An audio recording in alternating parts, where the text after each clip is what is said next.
అనుదినం దేవునితో.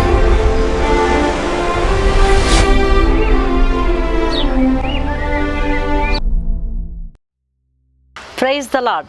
అనుదినం దేవునితోనే కార్యక్రమాన్ని చూస్తున్న మీ అందరికీ మన ప్రభువైన రక్షకుడైన యేసుక్రీస్తు ఘనమైన నామంలో వందనాలు.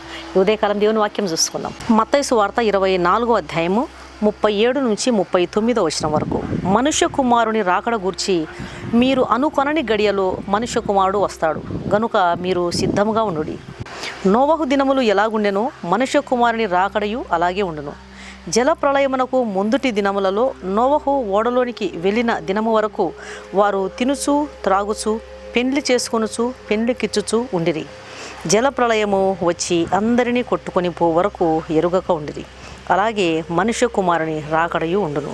మత్తయి సువార్త 24, 25 అధ్యాయాలలో చదివినప్పుడు యేసు ప్రభువారు ఏకాంతంగా ఉన్నప్పుడు శిష్యులు ఆయన యొద్దకు వచ్చి, బోధకుడా, నీ రాకడకు యుగ సమాప్తికి సూచనలేవి అని అడిగినప్పుడు ఆయన చెప్పినటువంటి బోధ ఇది.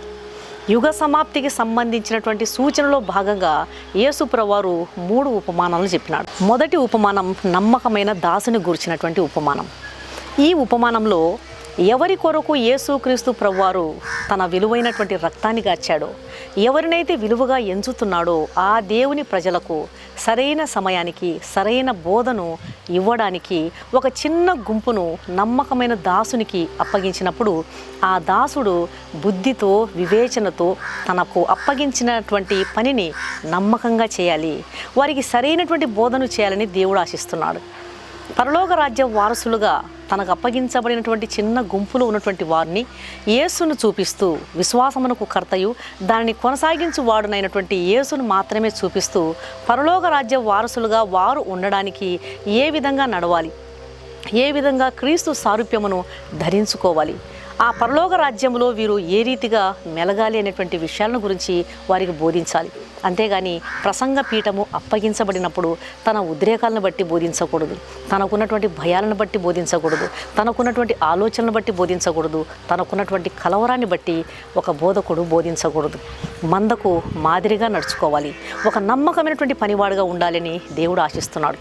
కాబట్టి నమ్మకమైనటువంటి విషయంలో ఒక దాసుడు ఎలాగుండాలి, దాసునికి అప్పగించినటువంటి మందను ఏ రీతిగా నడిపించాలి, ఏ రీతిగా బుద్ధి కలిగి ఉండాలి, ఏ రీతిగా వివేచనతో వారిని నడిపించాలి, తనకు అప్పగించబడినటువంటి పనిలో నమ్మకత్వాన్ని కలిగి ఉండాలి అని ఈ ఉపమానం ద్వారా యేసుక్రీస్తు ప్రభువారు తెలియజేస్తున్నారు. రెండవ ఉపమానము పెండ్లి కుమారుడిని ఎదుర్కోవడానికి బయలుదేరినటువంటి 10 మంది కన్యకల ఉపమానం.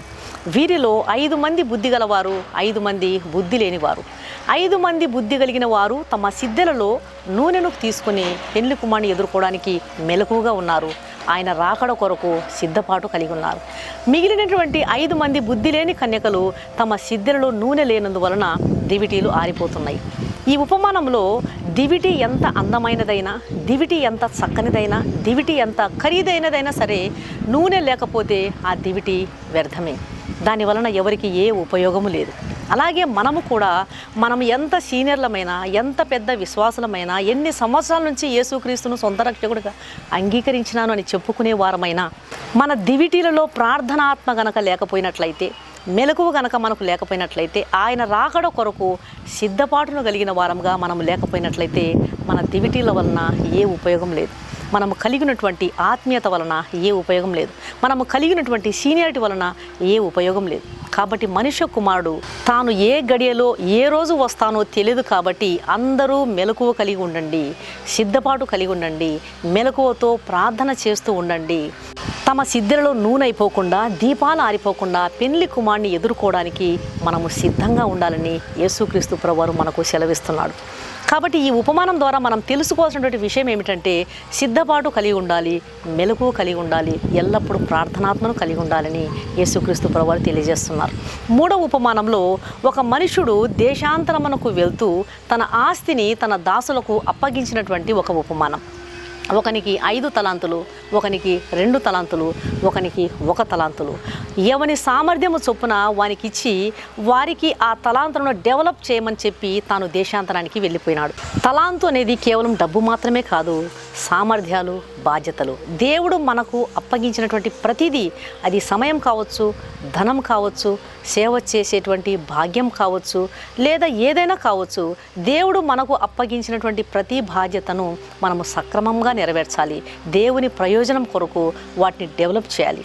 అప్పగించినటువంటి దానిని ఎలా చేశారు అనే దాన్ని బట్టి దేవుని తీర్పు మనం పొందుతాం. క్రైస్తవులందరూ కూడా తమకు అప్పగించినటువంటి బాధ్యతను సక్రమంగా చేయాలని, కష్టపడి పనిచేయాలని దేవుడు ఈ ఉపమానం ద్వారా మనకు తెలియజేస్తున్నాడు. దేవుని సేవకుల దగ్గర పరిచర్య చేసేటువంటి బిడ్డలు తమ పనిలో నమ్మకత్వాన్ని కలిగి ఉండాలి. దేవుని సేవా పరిచర్యను ముందుకు తీసుకువెళ్ళడానికి తమ శాయశక్తుల కృషి చేయాలి.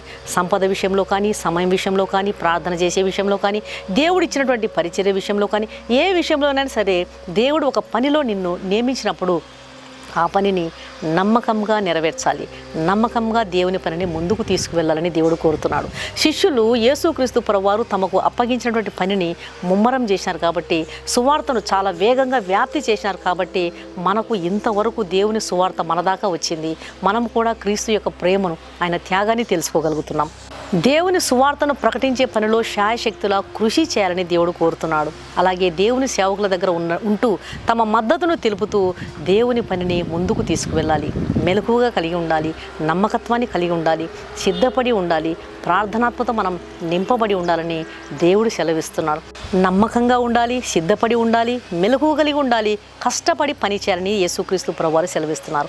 ఇలాగ గనక మనం దేవుని సువార్త సేవను ముందుకు తీసుకుని వెళ్ళకపోతే ఏం జరుగుతుందో ఈ అధ్యాయంలో యేసుక్రీస్తు ప్రభువారు హెచ్చరిస్తున్నారు.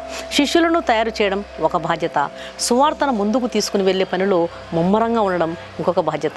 ఎల్లప్పుడూ ప్రార్థనాత్మను కలిగి ఉండడం, అనేకుల కొరకు, సేవకుల కొరకు, సువార్త పరిచర్య కొరకు, అనేకమైనటువంటి గ్రామాల కొరకు, రక్షణ లేని ప్రజల కొరకు ప్రార్థించడం మరి ఒక బాధ్యత. కాబట్టి దేవుని బిడ్డలారా, ఈ ఉపమానాల వలన మనం తెలుసుకోవాల్సినటువంటి విషయం, కష్టపడి దేవుని పరిచర్యలో మనం ముందుకు సాగాలి. మెలకువగా ఉండి, సిద్ధపడి, ఎల్లప్పుడూ ప్రార్థనాత్మను కలిగి ఉండాలి. దేవుడు అప్పగించిన పనిలో మనం నమ్మకస్తులమై ఉండాలి.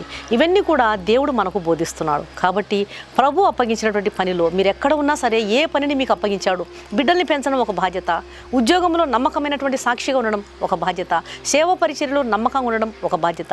ఏ పనిని దేవుడు మనకు అప్పగించాడో ఆ పనులన్నిటిలో కూడా నమ్మకత్వాన్ని కలిగి ఉండడానికి, కష్టపడి పనిచేయడానికి, సనుగు కొనకుండా సువార్త పరిచర్యలో మెలకువ కలిగి ప్రార్థనాత్మక కలిగి ఉండడానికి, ఆయన రాకడ కొరకు సిద్ధపడి ఉండడానికి ప్రభు మనకు కృప చూపును గాక. కళ్ళు మూసుకోండి, ప్రార్థన చేస్తాం. పరిశుద్ధుడైన మా ప్రియ పరలోకపు తండ్రి, ఉదయకాలం మీరు ఇచ్చిన శ్రేష్టమైన వాక్కుకై స్తోత్రం నాయన. మీ రాకడ అతి సమీపంగా ఉంది, సిద్ధపాటు మాకు దయచేయండి. మీరు చెప్పిన ఉపమానాలు నెరవేరుతున్న కాలంలో, యుగ సమాప్తి కాలంలో మేమున్నాం. మా ప్రియమైన తండ్రి, నమ్మకమైన దాసుని ఉపమానం ద్వారా మీరు అప్పగించిన పనిలో నమ్మకత్వం కలిగి ఉండాలని హెచ్చరిస్తున్నారు. మాకు ఇచ్చినటువంటి పనిలో, ఇచ్చిన తలాంతులను, వరాలను వాడే విషయంలో, అప్పగించిన మందను పోషించే విషయంలో నమ్మకత్వం కలిగినటకు సహాయం చేయండి. రాక కొరకు మెలకువ కలిగి ఎదురు చూసే వారెముగా ప్రార్థనతో సిద్ధపడి ఉండటకు సహాయం చేయండి. నమ్మకత్వం, మెలకువ, కష్టపడే తత్వం మాకు దయచేయండి. ఈ వాక్యం వింటున్న ప్రతి బిడ్డను దర్శించండి, దీవించండి తండ్రి. ఎగ్జామ్స్ కోసం ప్రిపేర్ అవుతున్నటువంటి ప్రతి బిడ్డకు కూడా మీరు సహాయం చేయండి, మంచి జయము దయచేయండి. గర్భిణీ స్త్రీలకు సుఖమైన ప్రసవం దయచేయండి. గర్భఫలం లేని వారికి మీ సహాయం అందించండి. వివాహం కావాల్సినటువంటి బిడ్డలకు సరైన జీవిత భాగస్వామిని దయచేయండి. ఆర్థికంగా ఇబ్బందుల్లో ఉన్నటువంటి ప్రతి ఒక్కరిని ఆదుకోండి.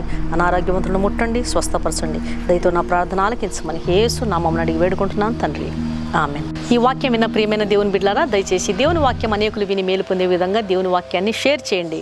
ఈ ఛానల్ను సబ్స్క్రైబ్ చేసుకోండి. మీ ప్రార్థన అవసరాలను కామెంట్ సెక్షన్లో తెలియజేసినట్లయితే మీ కొరకు తప్పకుండా ప్రార్థన చేస్తాం. ఈ వాక్యం విన్న మీలో ఇంకా రక్షణ పొందని వారు ఎవరైనా ఉన్నట్లయితే దయచేసి క్రీస్తు ప్రభువారికి మీ హృదయాన్ని ఇవ్వండి. ఆయన కలువరి శిలువలో మీ కొరకు తన రక్తాన్ని గార్చినాడు. ఆయన రక్తంలో కడుగుబడితేనే ఒక పాపికి రక్షణ, నిరీక్షణ, పాప క్షమాపణ. కాబట్టి ఆయన ఇచ్చే ఉచితమైన రక్షణను స్వీకరించండి. ఆయన ఆహ్వానాన్ని తృణీకరించవద్దండి. ప్రభు మీ ఆత్మలను రక్షించునుగాక. God bless you.